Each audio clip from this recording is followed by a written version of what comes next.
त्यासाठी पाहताय लोकशाही मराठी. ऐका, पहा, जागरूक रहा. दोन्ही उपमुख्यमंत्र्यांच्या जिल्ह्यात सर्वाधिक बोगस लाडकी बहीण योजनेचे लाभार्थी.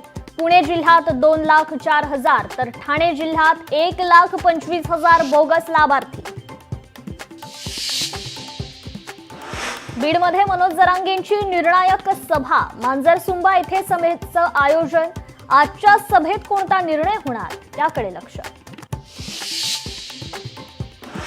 स्टेट बँक ऑफ इंडियाच्या आर्थिक फसवणूक प्रकरणी अनिल अंबानींच्या कंपनी विरोधात सीबीआय कडून गुन्हा दाखल.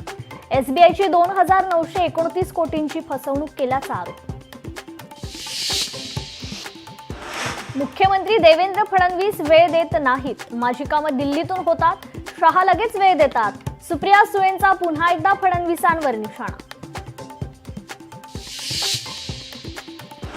मटण खाल्लं तर पाप काय, मी मटण खाते माझ्या पांडुरंगाला चालतं. सुप्रिया सुळेंचं वक्तव्य. तर सुळेंच्या वक्तव्याला वारकरी उत्तर देतील, फडणवीसांचं प्रत्युत्तर. रोज बोलतात वोट चोरी झाली, पण त्यांचं डोकं चोरी झालं. बिहारमध्ये जाऊन महाराष्ट्राची बदनामी केली. विरोधकांना सुदबुद्धी येऊ. मुख्यमंत्री फडणवीसांचा विरोधकांवर हल्लाबोल. 5 वर्ष कोणतीही योजना बंद होणार नाही. मुख्यमंत्री फडणवीसांचं लाडक्या बहिणींना आश्वासन. 1 कोटी बहिणींना लखपती बनवण्याचंही ध्येय.